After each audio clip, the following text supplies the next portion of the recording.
Hey there, welcome to LSAT Demon Daily. I'm Nathan Fox. I'm one of the co-founders of LSATDemon.com and our weekly podcast, Thinking LSAT. With me, I have a former Demon student, Tyler Tim. Tyler, you're kind of a success story for Demon students, and I wanted to talk to you a little bit about your whole story. Thanks for coming on the show. Yeah, thanks for having me. I'm happy to be here. So how did you find us in the first place? And just, I guess, as much as possible, just walk us through your LSAT experience with the Demon. Yeah, so I decided I wanted to go to law school. I remember the day really well because I called my buddy. It was May 17th of 2021. I said, I'm going to start studying for the LSAT and I'm going to take it in August. And he goes, I think you need a little more time to study than that. Okay. Don't know if that's going to be enough. And I said, I'll be fine. I'm just going to dive right into it and start. And so I was driving a lot for work at that point in time, and I was listening to podcasts. So I thought, there's probably an LSAT podcast. And I ran into the Thinking LSAT podcast with you and Ben. And so I was listening to that and kind of getting my head wrapped around it. And I remember you were talking about the different sections. You were talking about LR and reading comp. And I remember going, what the heck is LR? I'm screwed. Maybe I do need a little more time to study for that. And you were talking about the Demon. And so I figured, I'll give this one a shot. So I signed up for it and I just started to use it as you and Ben showcase on the podcast. So I did some drilling, did a couple of sections, did a game here, or did a full length test here and there. And that's kind of how I started getting into it. Felt like I was responding really well. Initially, my diagnostic score was a 145. Okay. So I felt like that wasn't very good initially, and I knew I wanted to improve tremendously. And just for the listener, if somebody's here, if this is the first time you ever heard anything about the LSAT, 145 is actually a really pretty strong starting score. It's a very normal starting score. There's nothing to be ashamed of with a 145. You definitely don't want to end with a 145. I mean, that's not a score that you should go to law school with, period. But starting at a 145, yeah, I mean, we think we can get you 15 or 20 points or maybe more from there. So that's not a bad place to start at all. And that's actually almost exactly what happened with me. So I kept studying, kept practicing with everything. And I realized pretty quick that I hit a plateau. And so to start, I was using the initial, basic, I believe is what it's called. Demon Basic, yeah. Yeah, the lowest Demon level Basic. of subscription, $95 a month, yeah. And so I was using that for basically up until the August test.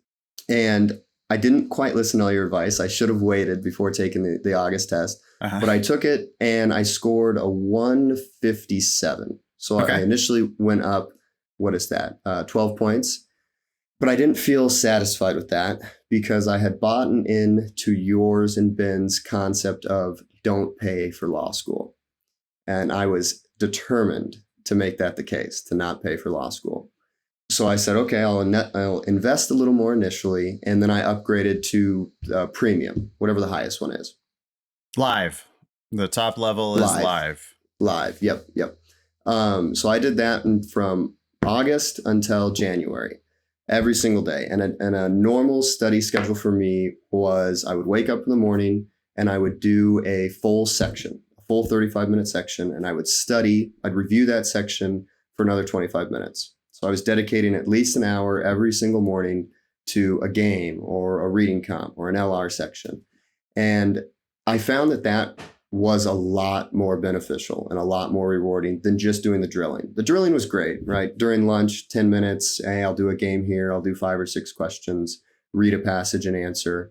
But I found that I really started to improve when I was doing the full 35-minute sections. Okay. Because at this point, October, November, December, I really hit a plateau of 155 to 159. I could not break into that 160 range. And I was taking full-length practice tests once every 10 days, roughly. Every Saturday, I'd sit down, do the whole test, and then review the test in the afternoon. So that was my normal schedule. An hour in the morning, maybe 10, 15 minutes throughout the day, and then another hour in the afternoon. And then every weekend, I try to take a full test. And what about classes? Because you were subscribed to the live program at that time? Yes. So that was generally my hour in the evenings, was doing the classes. And I'm pulling up the instructors here just so I remember. Darian was amazingly helpful for the reading comp. So for me personally, in terms of best to worst, I was best at the games, middle at reading comp, and I was worst at LR. But I knew that I could get pretty close to -0 in the games. And if I could just pull up my reading comp and be proficient enough at LR, that I'd be able to score very well. And Darian was super, super helpful. Matt Demont, I believe he's at Maryland. He was the one who pushed me to that top tier of games where I could consistently get -0, -1, maybe -2. And so that was kind of my strategy as I was going into it. And so I'm getting close to the January test, which is the one I had signed up for. And I broke the 160 finally. And then I was perpetually scoring between 160 and 164. Just over and over again. I had 5 good tests in a row before my official test. I took the test in January and I scored a 163. So I went up 18 points, all due to the Demon. Also, the other thing that I say was helpful was the residual learning through the podcast, just constantly being in the mind frame and the mindset of LSAT, focus over and over again. And when I took the test, I did hear yours and Ben's voice in the back of my head. Think about this, attack it this way. So just that complete immersion, which I believe the live is needed to be completely immersed in what you are doing, studying for the LSAT. So I scored my 163. I was very happy with that. I said, okay, that's good. I'd only had one test at a 164. I know you said if you score higher, take it again. And one thing I didn't quite do, so don't scold me for it, is I didn't wait until August to apply. I said, I'll give it a shot. I'll apply now and see what happens. And I'm from Nebraska. And so I applied to University of Nebraska-Lincoln and Creighton, which is in Omaha. And I heard back within a week. I was accepted right away. And Creighton actually gave me a full ride, full tuition and fees. And in Omaha, where I am as a regional school, it's a pretty highly esteemed regional school. It's not a Chicago or a Harvard, but that was never my goal in the first place.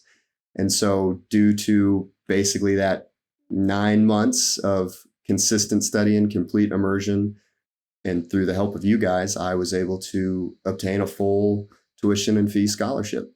All 3 years, automatically all 3 renewable? Years. Automatically, I have to get above a 2.0, which they said is if you get below a 2.0, you get kicked out anyways. So right. Great. So that's not one of these gotcha scholarships where, it's just for your first year and then it's harder than you think to renew. It's full tuition and fees. Yep. Does it escalate if they raise tuition and fees? Yes. Awesome. Wow. Yeah. Okay. So 9 months. And it sounds like you were doing, Tyler, roughly 20 hours a week, something like that. I'd say that's pretty accurate. Yep. Okay. Basically 3 hours every day. Yeah. That's a lot. I mean, we think that you can make steady progress with less than that, but it depends on how far you have to go. And it depends how high you're reaching. And it depends, just what's it going to take for you to get to the school you need to go to at the price you want to pay, which really in our book should be $0. So in 9 months, 18 points of improvement. You wouldn't have gotten into that school with a 145. No, definitely not. And instead you end up with a full tuition scholarship. What's it worth? What's tuition and fees? Oh, collectively, I want to say it's right at 50,000, just I think 49 or something like that. So $150,000 over the next 3 years. $150,000 for 9 months worth of, 20 hours a week. Part-time job for 9 months. Of course, you had to pay us for Demon and Demon Live. You had to pay the LSAC to take the test a couple times. Yeah. But you end up saying, so whatever, you invested $5,000, if not even. Yeah, a couple $1,000, and you end up going, saving $150,000. It did take 9 months. You had to be patient. It did take hard work. You had to make sacrifices in your personal life. That is amazing, Tyler. Congratulations. I know you are gun shy about talking to me about not, following all of our advice, but hey, you're following our most important piece of advice, which is don't pay for law school. Yep. And that is just excellent. So any more tips, for a Demon student just starting out? What do you recommend they do?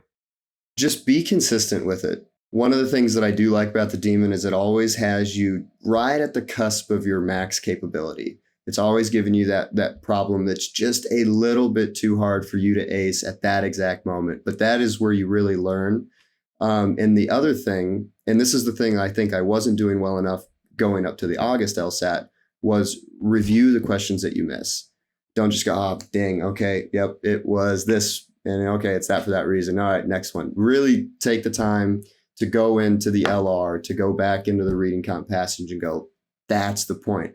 Because what you and Ben say about the test is, I mean, maybe with 3 years, I could have gotten into the 170s and the 180s just with constant determination, because the test is masterable if you take the time to really understand it. Don't just gloss over and glaze over.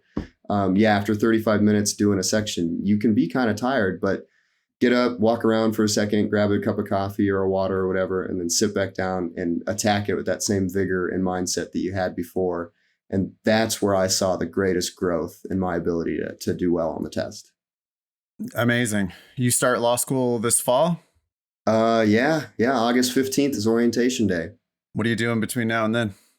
So I work full time in aviation. That's what the kind of law I want to get into is aviation law. So I work at an airport here in Omaha and run aircraft sales and aircraft charter and business development and stuff. You going to be able to work through law school at all? I'm going to try to do a little bit here and there. But I did talk to actually just 2 days ago, I had a conversation with the owners of the company. And I said, hey, I appreciate you letting me continue to work. If and when it does become too much, I'll throw my hands up and go, law school is my number one priority. Please give me a little reprieve. And they said, we're here to support you all the way through. Let us know when that happens. Amazing. All right. So shout out to Matt Dumont and to Darian for being awesome LSAT Demon instructors. You're giving advice for students to be consistent with it and to make sure that they are thoroughly reviewing all of their mistakes, really understanding it, not just looking at the answer key and going, well, yeah, it's D because it says it's D. So it's not B because it's D because that's the one, like not really understanding. Don't do that. Yep. Yeah. Okay. Any other tips before I let you go? Just stick to the process. It'll work out, and you can go to law school for free. I promise. Yeah, 9 months, 145 to 163, and a full ride. Congratulations, Tyler! Thanks so much for coming on and for giving your advice to LSAT Demon students. Email daily at lsatdemon.com if you'd like to ask us a question or share some LSAT or law school admissions news. Thanks for listening.